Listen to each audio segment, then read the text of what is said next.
निवासिनि Vishnu विलासिनि जिष्णुनुते. So Parvati's test. Brahma said, the god swiftly went to her and said, O goddess, O Shiva. Okay, this is Shiva, okay? Not Shiva. This is Shiva. The auspicious one is one of Uma's names. So Brahma said that the god swiftly went to her, Uma, and said, O goddess, O Shiva, do not unnecessarily engage in these austerities. The Lord of the gods cannot create without you. He will become your husband. O Brahmanas, now Brahma is back to talking to the sages.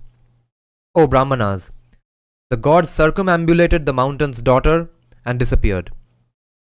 The auspicious goddess ceased chanting the hymns. So she stopped chanting the hymns. There was an Ashoka tree that had grown at the entrance to her hermitage. She remained there.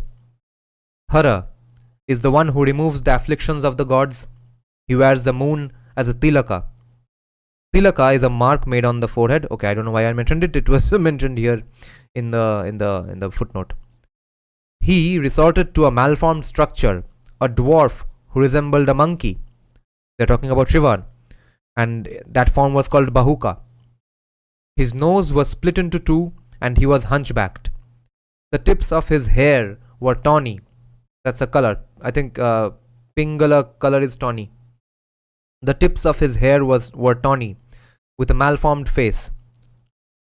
He said, O goddess, I will marry you. With her powers of yoga, Uma knew that it was Shankara who had come. Her inner feelings were determined by the purity of her Atman, and she wished to act so that she would obtain his favors. She offered him Arghya, Padya, and Madhuparka and spoke to him. Now a footnote says that a guest is offered Padya, water to wash the feet.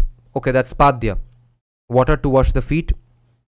Oh, that's why a tree is called Padapa, because Padapa means something that drinks with its feet. So Padya, water to wash the feet. Achamanya, water to rinse the mouth. Arghya, a gift. And asana, a seat. Madhuparka is a mixture of honey and water, customarily offered to a guest. Madhu and parka. So she offered him that guest. Shiva, disguised as a hunchback, came and she offered him Arghya, Padya, Madhuparka and spoke to him. Since she loved Brahmanas, she worshipped the Brahmana with flowers. The goddess said, O illustrious one, O bull among Brahmanas, O Lord, I am not independent. My father and mother will decide who they will bestow their daughter on. Go and ask my father, the undecaying Indra among mountains. O Brahmana, if he bestows me on you, I will regard that as appropriate. The illustrious Lord and God went in that malformed figure to the king of the mountains and said, O king of the mountains, bestow your daughter on me. Despite the malformed figure, he knew, Himalaya, that this was the undecaying Rudra. He was scared of being cursed.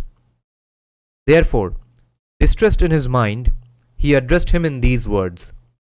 The Indra among mountains said, O illustrious one, I think that Brahmanas are like divinities on earth. O immensely intelligent one. However, hear what we had thought of earlier and this decision is respected by Brahmanas. My daughter will go through a swayamvara. Whoever she chooses, there will become her husband. Whoever she chooses there, in the swayamvara, will become her husband. Hearing the mountain's words, the illustrious Vrishadhvaja went to the goddess, that is Shiva. The great-minded one addressed her in these words. Shiva said, O goddess, I have heard that your father approves of the idea of your swayamvara.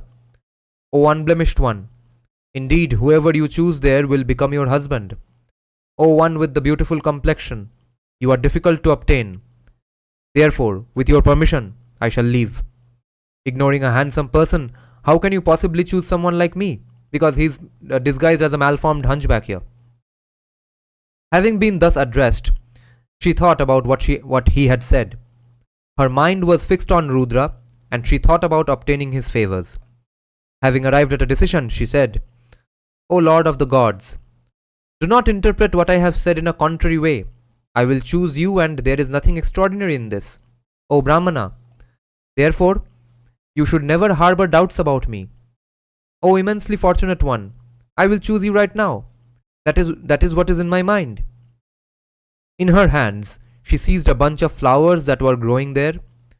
Placing this on Shambhu's shoulder, the goddess said, I have chosen you. The illustrious god was chosen by the goddess in this way. He spoke to her as if he was injecting new life into the Ashoka tree. Shiva said, You have chosen me with an extremely sacred bunch of flowers.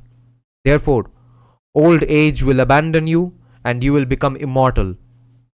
These flowers are lovely, and your form will be lovely. You will be loved by me, and you will be the one who will grant objects of desire. Excellent flowers will always provide you with every kind of ornament. You will always be served by every kind of flower and fruit. Everything that you eat will have the taste of Amrita. You will possess every kind of fragrance, and the gods will be firm in their affection towards you. Without any fear, you will roam around in all the worlds. This hermitage of yours will be surrounded by sages. Henceforth, it will be known by the name of Chitrakuta. This region is now partly in Madhya Pradesh and partly in Uttar Pradesh. If a person goes there in search of good merits, he will obtain the fruits of a horse sacrifice. If a person dies there, he will go to Brahma's world. O goddess, if a person follows niyama properly and gives up his life there because of your austerity, he will become a leader of the Ganas, which means they will become a Ganapati. Ganapati. Having said this, the god Maheshwara, the creator of all beings in the universe, took his leave from the daughter of the Himalayas and disappeared. The soul of the goddess was immersed in the illustrious one. When he left, she sat on a rock, facing the direction in which the Lord of the universe had gone. She faced the direction where Bhava Mahesha had been. Her mind was distressed, like the night without the moon. Ah, what a beautiful line. Her mind was distressed, like the night without the moon. At this time, Shailaja heard a child's voice. Shailaja is Parvati's name, literally the daughter of a mountain. It came from a lake full of water that was near her hermitage. A child's voice. Shiva, the god of the gods, had assumed the form of a child. He was playing in the middle of the lake and had been seized by a crocodile.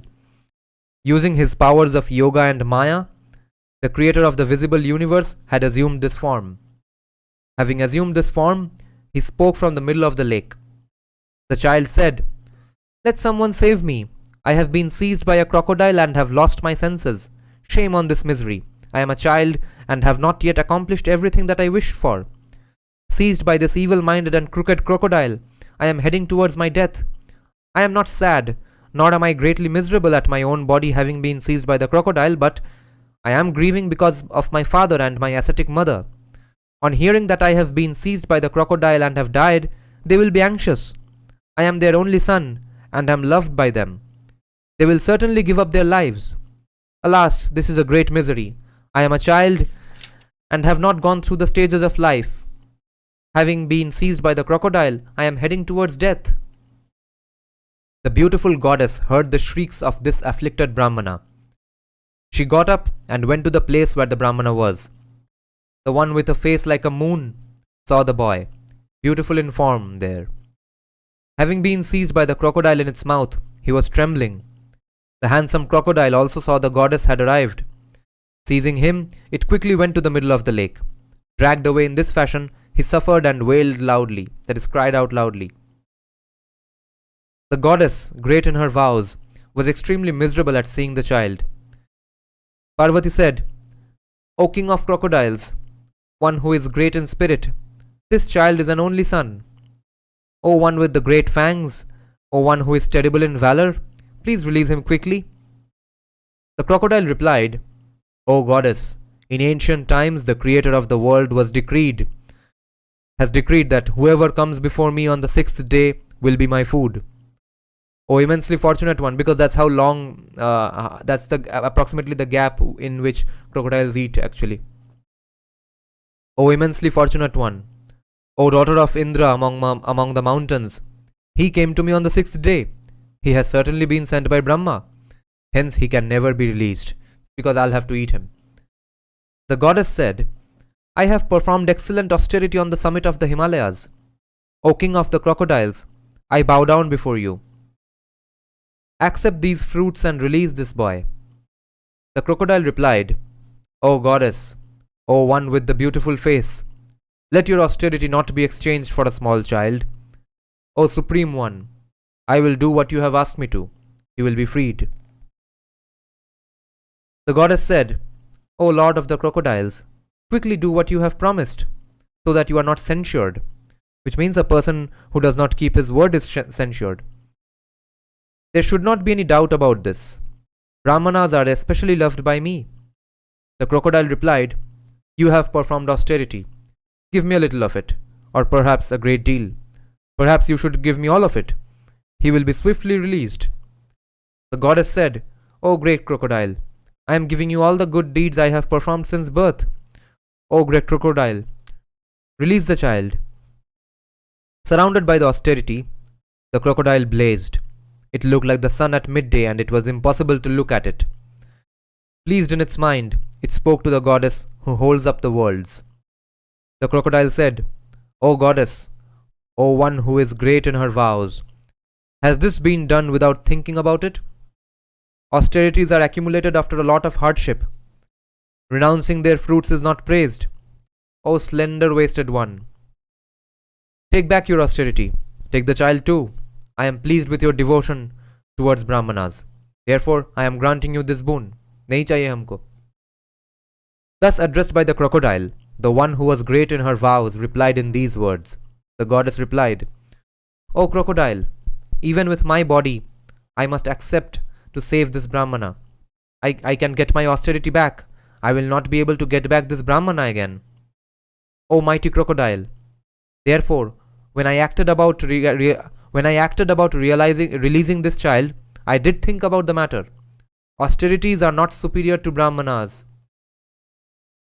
It is my view that Brahmanas are superior.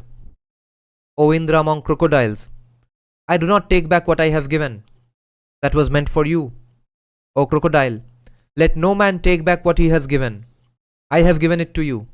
It cannot be given again. Let it bring you pleasure. Release the child. Thus addressed, the crocodile praised her and bowed down before her. It released the boy. After taking leave of the goddess, the crocodile instantly vanished from the spot. The child had been released by the crocodile on the shores of the lake. Like something that has been seen in a dream, he too instantly vanished from the spot. The goddess, the daughter of the Himalayas, Indra among mountains, thought that her austerity had been exhausted. She again started to observe niyama and perform austerity.